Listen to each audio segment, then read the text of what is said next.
What if the person you're hardest on is yourself? Most of us know how to show compassion to other people. When someone we care about is struggling, we offer patience, understanding, and kindness. But when we're the one struggling, the voice in our head often sounds very different, especially in a world that constantly tells us we should be doing more, achieving more, and pushing harder. When it comes to compassion, what if the person who might need it the most is you?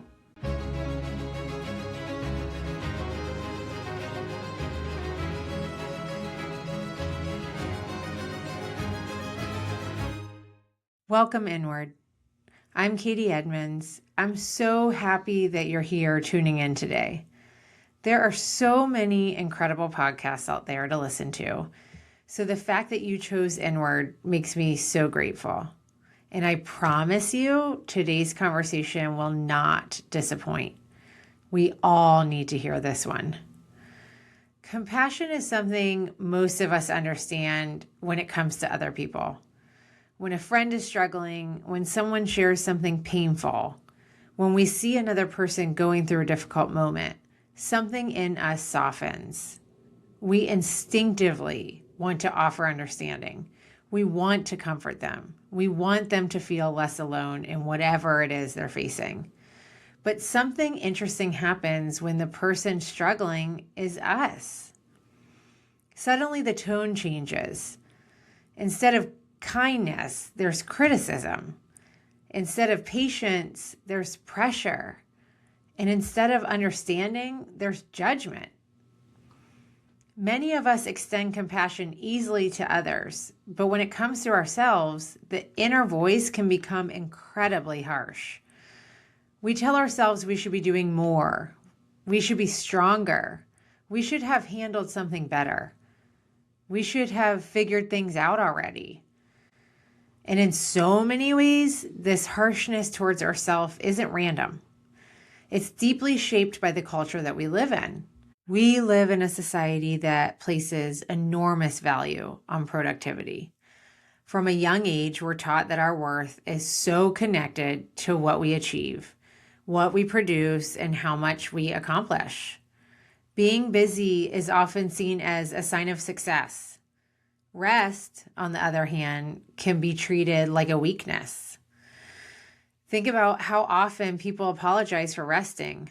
I've been so lazy today. I should have been more productive. I definitely didn't get enough done. There's an underlying message many of us have absorbed that slowing down somehow means that we're falling behind. But human beings were never designed to function like machines like we do. We are living systems.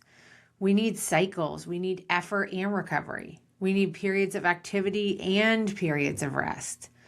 But in an overproductive culture, compassion towards ourselves can feel almost rebellious.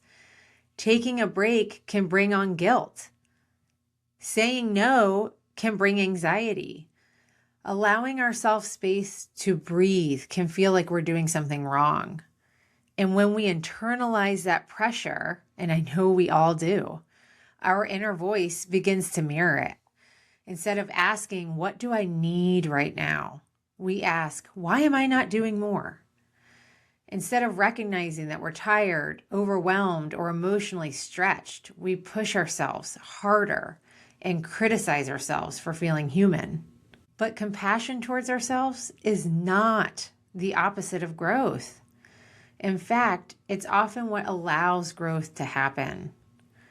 When we treat ourselves with understanding rather than punishment, something shifts inside us.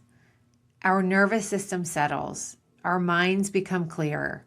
We regain the energy and perspective needed to move forward. Self-compassion doesn't mean avoiding responsibility or ignoring mistakes. It simply means recognizing that being human includes imperfection and exhaustion, learning, and moments of uncertainty. It means allowing ourselves the same kindness we would offer someone we care about. If a friend came to you and said they were overwhelmed, You probably wouldn't respond with criticism. You wouldn't say, "You should be doing better. Why aren't you stronger than this?" You would likely listen. You would offer support. You would remind them that it's okay to feel what they're feeling. But many of us never extend that same kindness inward. Instead, our inner dialogue becomes a constant pressure to perform, improve, and keep going without pause. And over time, that pressure can disconnect us from ourselves. We stop listening to our own signals. We override our exhaustion. We ignore the emotional weight that we're carrying.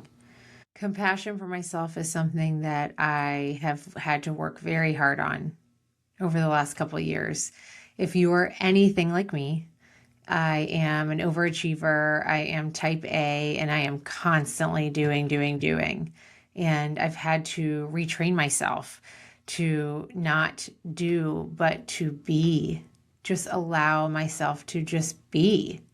And I've had to give myself permission to do so. And to remind myself that we don't have to earn acceptance or love through productivity. I've had to learn how to celebrate my wins. And instead of constantly looking at things that I haven't achieved yet, or being so goal-oriented or driving towards the next thing, I've had to look back and celebrate myself for the things that I have achieved and for the goals that I have accomplished. And I think that's something that a lot of people struggle with. We accomplish the thing and we just move on to the next instead of taking that moment and giving ourselves that compassion to truly celebrate it and give ourselves the credit that we deserve. Compassion toward ourselves is not indulgent. It's deeply necessary. Rest is not the absence of value. It is part of being alive. And it was your birthright to be able to rest. Pausing is not failure. It's restorative. It's necessary. Slowing down doesn't mean you're falling behind. Sometimes it's the very thing that allows you to reconnect with what truly matters. When we begin to practice self-compassion, something remarkable happens. We start relating to ourselves differently. Instead of constantly evaluating our worth through productivity, we begin to see ourselves as whole human beings. People who need care, patience, and understanding just as much as anybody else. And from that place, something more authentic can grow. Because when we're constantly pushing ourselves to meet external expectations, it becomes difficult to hear our own inner truth. But when compassion enters the picture, there's space again. Space to notice what we're feeling. Space to reconnect with what matters to us. Space to live in a way that feels aligned rather than constantly driven. Compassion does not make us weaker. It makes us more honest, more raw, more vulnerable. It reminds us that we are not just producers of output. We are people with inner lives, emotions, limits, and needs. And when we begin to honor those parts of ourselves, we build a deeper kind of strength, one that isn't based on relentless pressure, but on understanding. So maybe today, compassion doesn't start with how we treat others.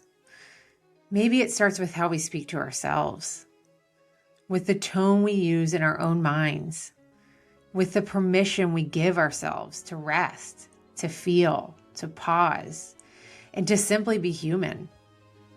Because in a world that constantly asks us to do more, produce more, move faster, choosing compassion toward ourselves might be one of the most radical and healing things that we can practice. And if we don't have compassion for ourselves, how the hell are we going to have it for anybody else? This is what the world needs right now. More love, more softness, and more compassion. Until next time, I'm Katie Edmonds. Keep going inward.